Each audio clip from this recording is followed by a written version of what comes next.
Halo semua, kenalin aku Gabriela Nadine Tambunan dan hari ini aku mau jelasin ke kalian tentang teori komunikasi. So let's start with this theory. Jadi teori komunikasi yang mau aku jelasin adalah teori komunikasi yang dikembangkan oleh David K. Berlow. Pertama kali dikenalkan pada tahun 1960 lewat buku yang berjudul The Process of Communication. Model ini disebut juga dengan model SMCR. Kan aku udah sebutin mulu seputar SMCR.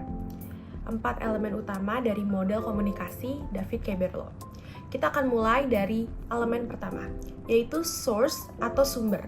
Sumber adalah pihak yang mengirimkan pesan. Dalam proses komunikasi bisa berupa individu, kelompok, atau organisasi yang memiliki pesan atau informasi yang ingin mereka sampaikan. Nah, source ini tuh juga dipengaruhi oleh berbagai faktor yang dapat mempengaruhi efektivitasnya dalam penyampaian komunikasi.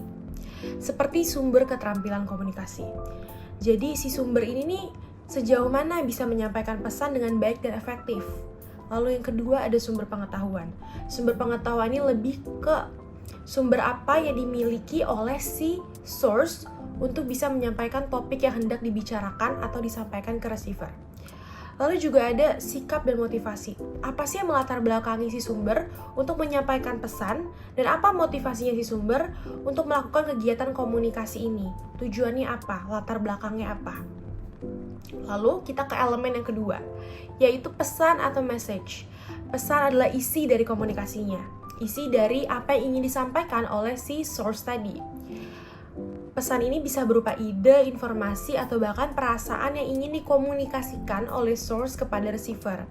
Pesan tuh harus disusun pastinya dengan jelas dan tepat, harus di-package dengan baik supaya bisa tersampaikan dengan baik juga oleh penerima. Pesan ini dipengaruhi oleh banyak faktor juga. Konten pesan, apa sih yang mau disampaikan?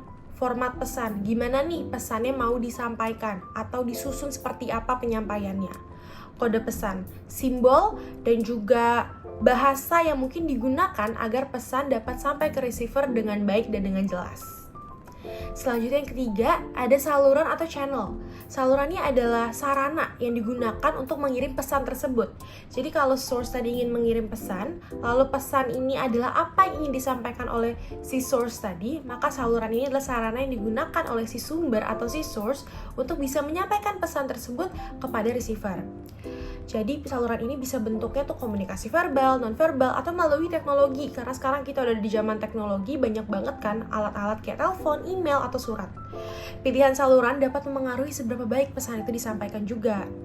Jadi ketika kita memilih, misalnya aku memilih menyampaikan pesan lewat email, berarti plusnya adalah aku bisa menyampaikan pesan walaupun receiver aku ada jauh jaraknya.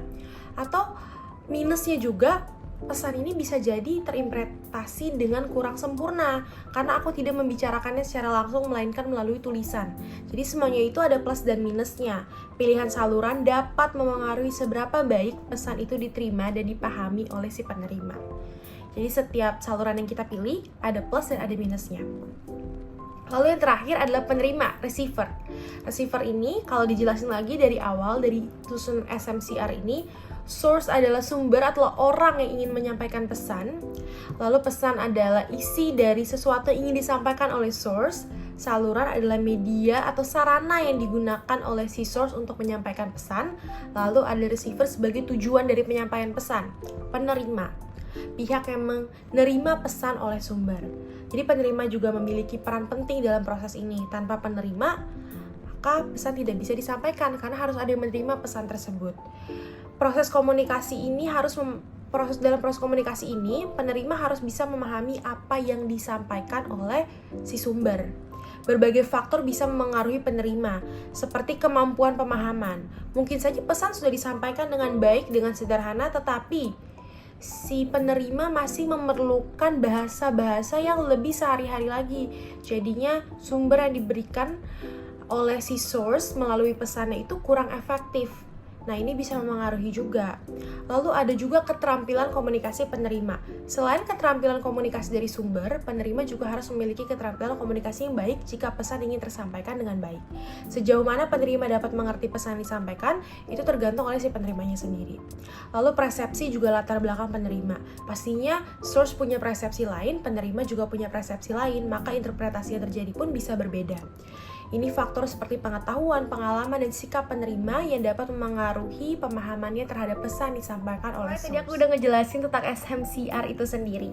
Nah, kalau menurut si Berlo sendiri nih, sebagai pengemuka dari model komunikasi yang satu ini, ia meyakini kalau komunikasi itu adalah proses dua arah, interaksi antara sumber dan juga penerima. Keduanya harus saling beradaptasi dan menyesuaikan pesan hingga memastikan bahwa informasi yang diberikan oleh source dapat diterima dan dipahami dengan baik oleh receiver.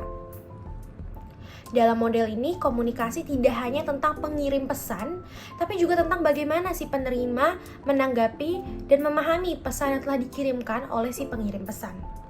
Jadi ini semua tentang diterima, diproses, dan respon dari penerima itu sendiri. Alright guys, tadi aku udah ngejelasin tentang model SMCR dari David K. Berlo yang sebenarnya bisa bikin kita makin sadar lagi kalau sebenarnya 4 elemen utama dari model komunikasi ini beserta prosesnya sering banget kita lakukan dalam kehidupan kita sehari-hari. Berguna untuk menggambarkan dasar-dasar komunikasi serta memberikan wawasan kepada kita semua tentang bagaimana kita berkomunikasi selama ini.